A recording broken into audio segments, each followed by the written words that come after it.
Good morning, students. Today we are going to start our remaining part of chapter number 14, Houses Around Us. Name of topic is City Houses. जो city के house होते हैं वो कैसे होते हैं? City houses means जो शहर में जो हाउसेस होते हैं. Houses in Indian cities usually have modern architecture होते हैं, वो मॉडर्न तरीके से बने होते हैं. They include simply single storey houses होते हैं. इसमें क्या होता है, या तो सिंगल स्टोरी मीन्स एक मंजिल वाले जो स्पेशियस बंगलोज होते हैं, जो बंगले बने होते हैं. Multi storey building and complexes means क्या है, उनके बहुत ऊपर क्या होती हैं, स्टोरीज बनी होती हैं, बहुत सारी मंजिलों वाला जो हाउस होता है. Material such as brick, cement, steel, glass, wood and stone are use to make stronger houses. तो वो हाउस को स्ट्रॉन्गर बनाने के लिए, मजबूत बनाने के लिए कौन से मटेरियल का यूज़ किया जाता है? ब्रिक्स मीन्स क्या है, ईंटों का, सीमेंट का, स्टील, ग्लास, वुड, सभी का क्या किया जाता है, यूज़ किया जाता है. The floors can be made of marble और other stone and the wall of the kitchen and bathroom are often covered with tiles.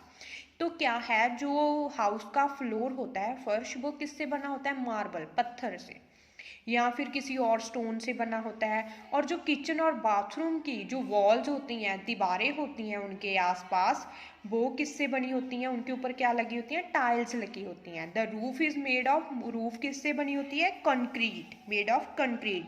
Concrete means क्या है, कंक्रीट में आ जाता है मिक्सचर सभी चीज़ों का, जैसे सीमेंट डाल दिया, कितना कुछ डालते हैं ना जब हम रूफ बनाते हैं, तो उसे क्या बोलते हैं? Concrete. Next is multi storey building. Look at the picture. Picture में देखो कि एक बिल्डिंग में कितनी स्टोरीज बनी हुई हैं. Multi storing building, most cities in India are overcrowded. तो इंडिया में क्या है, जो ज़्यादातर सिटीज़ बनी हुई हैं, शहर बने होते हैं, तो वो ओवर क्राउडेड मीन्स बहुत भीड़ भड़क्के वाले होते हैं. To make the best use of space or land, multi-story buildings और high-rise buildings are built. तो क्या है कि लोग बढ़ने के साथ हमारी जो घर की जो नीड है वो भी बढ़ रही है, तो इसलिए एक ही लैंड पे बहुत सारी, जैसे एक बिल्डिंग में बहुत सारी स्टोरीज होती हैं, तो ऐसे क्या हो जाता है, स्पेस भी कम लगती है और लोग भी रहते हैं, और हाई राइज बिल्डिंग ये होती हैं. Multi-story buildings have many floors or stories with many flats or apartments on every floor. Multi-story buildings में क्या होता है, उनके हर फ्लोर पे अपार्टमेंट जो फ्लैट बने होते हैं, जैसे हमारा एक घर है ऐसे उसमें फ्लैट बने होते हैं. They have क्या है, staircases and लिफ्ट, उसमें स्टेयर्स भी होती हैं और लिफ्ट भी लगी होती है, क्योंकि इतनी बिल्डिंग स्टोरीज पे चढ़ना मुश्किल है ऐसे स्टेयर्स के थ्रू. तो many such multi-story buildings form a complex that has lawns, community halls and clubs. तो इन मल्टी स्टोरिंग बिल्डिंग्स ये क्या बनाती हैं? कॉम्प्लेक्स बनाते हैं. मीन्स कॉम्प्लेक्स में क्या आ जाता है, लॉन बना होता है, उसके आगे कम्युनिटी हॉल बने होते हैं, वहाँ पे क्लब भी बने होते हैं उन बिल्डिंग्स में. Each flat has its own assigned place for parking with in the complex. तो कॉम्प्लेक्स में क्या होता है, जैसे इस एक बिल्डिंग में कितने कितने फ्लैट होते हैं एक फ्लोर पे, तो एक फ्लोर के लिए स्पेशल उनके लिए क्या होती है, कॉम्प्लेक्स के बीच ही पार्किंग बनी होती है. Security guards are posted in each complex to ensure safety for all residents.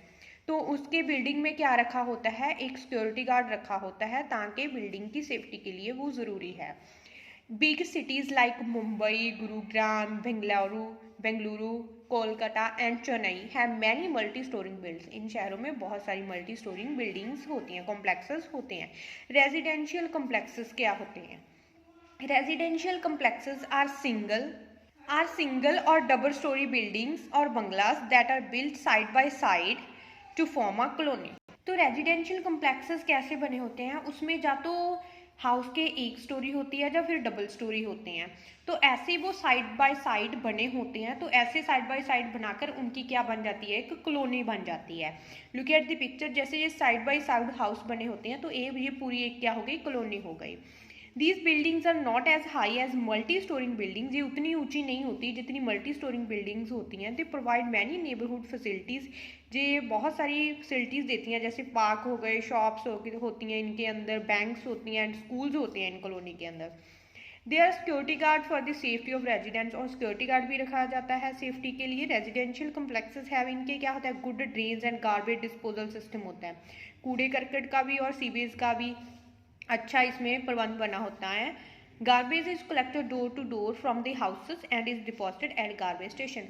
जो डोर टू डोर जाकर गार्बेज इकट्ठा किया जाता है एंड उन्हें फिर गार्बेज स्टेशन पे जमा किया जाता है। This insures a well developed residential neighbourhood. तो इससे क्या इंश्योर होता है कि एक अच्छी विकसित क्या होती हैं, रेजिडेंशियल्स होती हैं।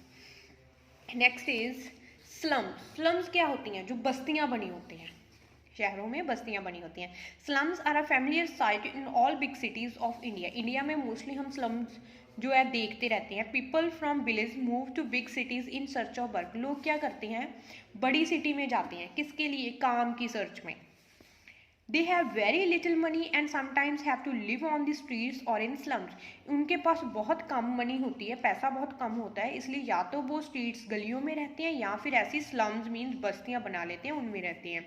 The houses in the slums are made of plastic sheets, tin sheets, mud and sometimes bricks. जो इनमें बस्तियों में हाउस बने होते हैं वो क्या है, उनके ऊपर क्या क्या यूज़ किया जाता है, प्लास्टिक शीट से बने होते हैं या फिर टिन शीट से, मड चीकर से बने होते हैं, समटाइम्स ब्रिक्स ईंटों से भी बने होते हैं।